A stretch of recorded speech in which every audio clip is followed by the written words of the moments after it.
Hey. Time for the Out of This World story from rSpace. Sometimes true love fades, sometimes it burns out, and sometimes it gets caught in 1080p HD by the best investment a man ever made, his Ring doorbell. Today on rSpace, the quiet reassurance that at least someone is paying attention. My video doorbell caught my wife sneaking her affair partner out in 4K. I made sure the entire world saw what she had been up to.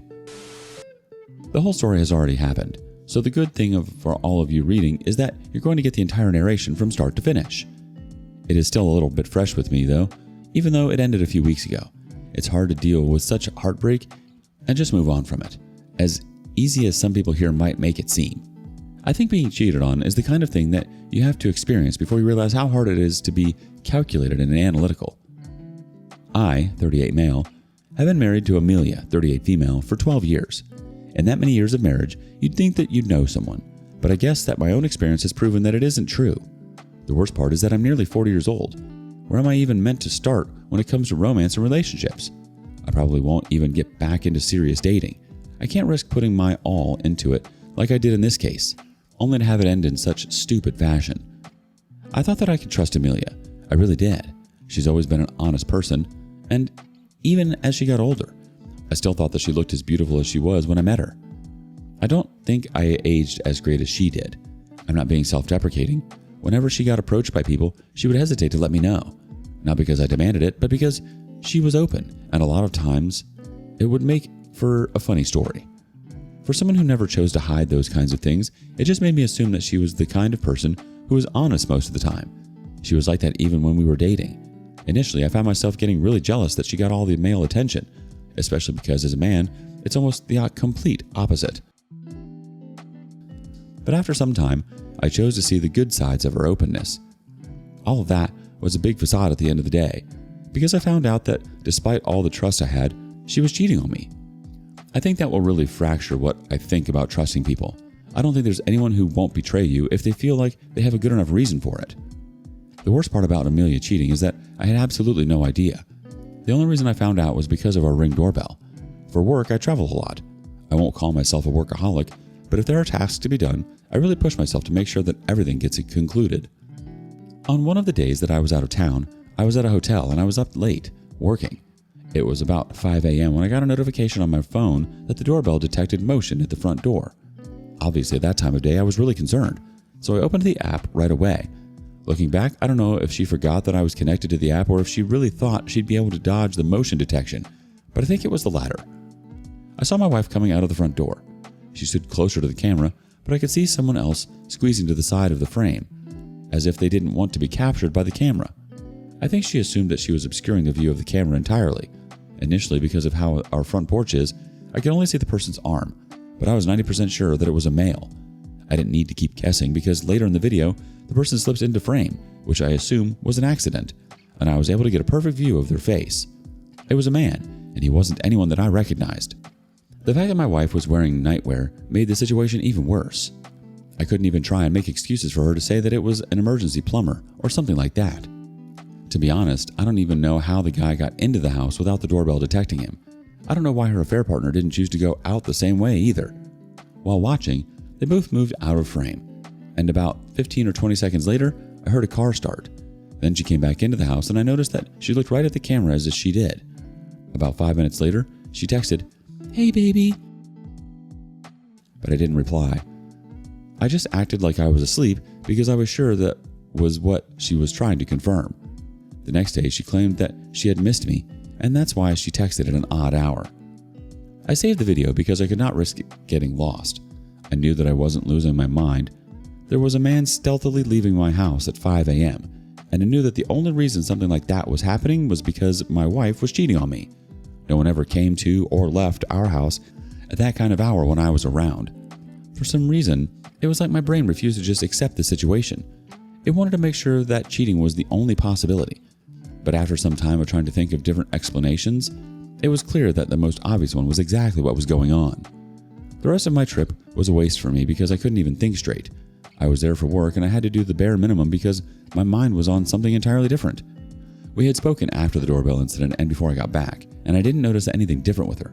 But when I got back home, that was when it was clear that she must have been wondering if I had seen the notification. To keep up her streak of honesty, she told me that she had to mention something that had happened when I had been on my trip. According to her, a friend had been out at a bar and was going to order a ride to head home, but his battery had died, so he came over to quickly charge his phone and then take off. I asked them what time that was, and she claimed that she wasn't sure, but it was in the early hours of the morning. I acknowledged what she said and let the conversation go, because I already knew that I was being lied to. The story itself wasn't ridiculous, but I knew that the way she told it, I could poke holes in it, especially if I wanted to acknowledge that I hadn't seen the video. The person she was with wasn't someone I knew, yet the person knew our house well enough to come to it on foot from a random bar? If she had a male friend who knew our house that well, then I would know that male friend too. From the look of things in the video too, she had made to block off the camera. There would be no need for that if her guest was innocent. At the same time, why didn't I get a notification when the person pulled up at the front door? None of it made sense, and I could have pointed it out to her, but I just didn't want to confront her just then. It was too soon, and I knew that if I did, I was likely going to lose the advantage that I had. So I left it at that. The only thing I asked her was which friend it was, because she had very blatantly left out a name, which isn't the kind of thing that you would do under normal circumstances. She told me that it was Sean, who was a person I knew and liked, but the person in the video certainly wasn't Sean. I just said okay and left it though. Instead of bothering myself by digging through her phone, especially because I assumed that she was way too smart to leave evidence on her phone, I decided that I was going to just hire a PI the next time that I had a work trip, which was in 2 weeks. It was hard for me to keep living with her, especially because I had serious trust issues, but I did it. I made sure not to sleep with her in that time. I had to make up so many excuses. I wasn't going to risk catching anything though. When I traveled, I gave the PI all the necessary information. I was going to be away for 4 days, which I assumed would be enough time for her to do something with the affair partner. I was right in that regard. Over the days that I was gone, she met up with her affair partner twice. The very first day, I sent her a selfie from my hotel room, and I think that was the confirmation that I was truly out of town. With that, I assumed that she told her affair partner to meet her, and he did. From what the PI told me, I assumed that this was how he entered the house the first night that I saw him, though I can't confirm. He was in the passenger seat of her car. She had picked him up, and they came home together. Since they pulled into the garage, I had no idea that she had someone with her. Why he had gone through the front door the other time, I genuinely don't know, because this time around, the PI said that she went through the trouble of opening the garage door so that he could leave. I assumed that she was spooked by the last time, and she assumed that she had a close shave, so she didn't want to repeat the same mistake. This time around, he left around 7 a.m. instead of so early. The PI saw all of it and took pictures. She was standing in the garage wearing nightwear once again as he left, and the pictures showed that. The second time that the PI spotted them together was when he followed her out of work on the third day of my trip. She went to a fast food place, and she met up with the affair partner there. He came in his own car, they bought food, and then they sat in his car together. That was where the PI was able to get pictures of them kissing. They kissed for a long time, twice. The first time was when they got into the car together, and the second time was right before she left to go back to her own car. That was the most important piece of the evidence, because she was caught right in the act of cheating on me.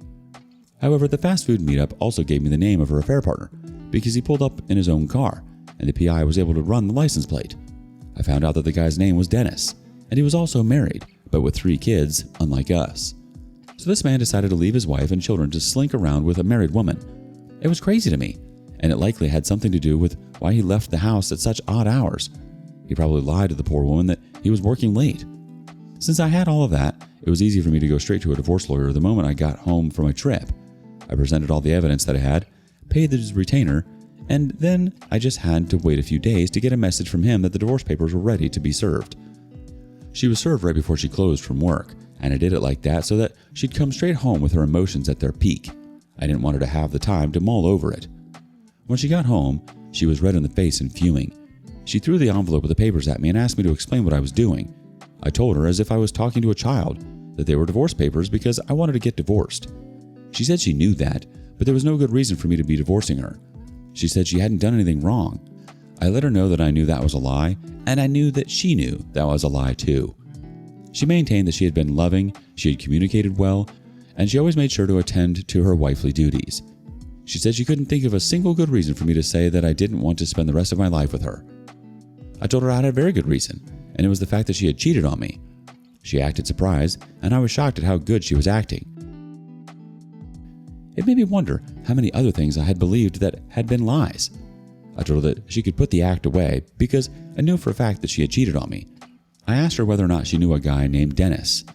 She hesitated, and then she said yes. I lied that he had called me and admitted everything.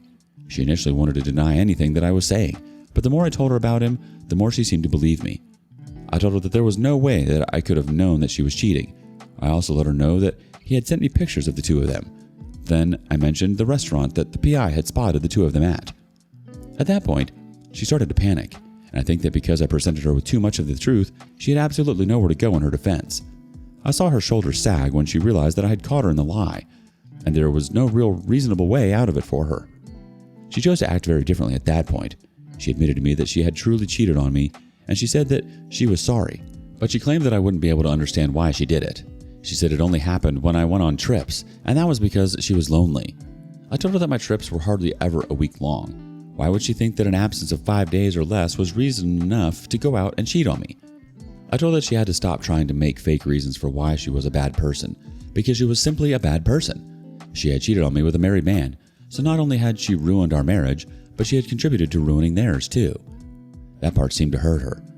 I let her know that I had evidence of her affair, and even though I wasn't going to show it to her, I was glad that we had both acknowledged it. I let her know that I wasn't going to let her stay in the house. She had ruined our marriage, and because of that, she had to leave. Initially, she said that she wasn't going to because she had nowhere to go, but when I started to get mad, I think she got the hint pretty quickly. Thankfully, she left the house for good, only coming when she needed to pick up more of her things. We barely spoke on those occasions, and I'm glad that she didn't bother trying to convince me to take her back. I paid the PI one more time because this time around, I wanted to get Dennis's home address. I wanted to confront him, and I vowed to myself that I wasn't going to be violent, no matter how much I was provoked. The thing is, when I got there, his wife answered the door, not him. She was very guarded, and most of our conversation was on the doorstep of her house. I explained who I was, and I told her that I had come looking for her husband, but I didn't mind seeing her. I tried to get her to anticipate the bad news, but it still hit her hard when I let her know that her husband was cheating on her with my wife. She didn't believe me until I showed her the pictures of them kissing in his car. That was when she invited me in. I told her everything that I knew, up to me serving Amelia with divorce papers. She cried a lot, and I really felt bad for her. The good thing was that at the end of the day, she seemed to accept that I made the right choice. She had 3 kids with this guy, and he was a liar. She deserved to know that. So I let her know that she was going to do the right thing, but she said, and very politely, I will admit, that she didn't want to see me again. I don't blame her for that, and I haven't seen or spoken to her since. I never met Dennis either, and I'm glad, because I had a bad feeling that things would have ended physically. He's part of the reason why my marriage fell apart, and since I couldn't direct my true anger at Amelia, I might not have hesitated to throw it at Dennis. We got divorced, and that part went all right. It wasn't the best outcome I could have gotten, which irritates me, but what are you going to do when you're a man dealing with a divorce? The judicial system is stacked against us in that regard, even when you have clear evidence of what your ex-wife was up to. I got to keep the house, which is why I'll always advocate for men to not move out when they get divorced, because that only reduces their chances of getting the house. If you have kids, your chances are almost zero, since the court will favor keeping the kids with the woman who can do no wrong, and in a place that they're used to. However, aside from the house, I'm paying alimony that is very hefty, and I think that's what is driving me insane. She can cheat on me and still get rewarded when I decided to split from her. How does that make any sense? After the divorce, I decided that I was going to do what the system couldn't do for me. I chose that I was going to hurt her.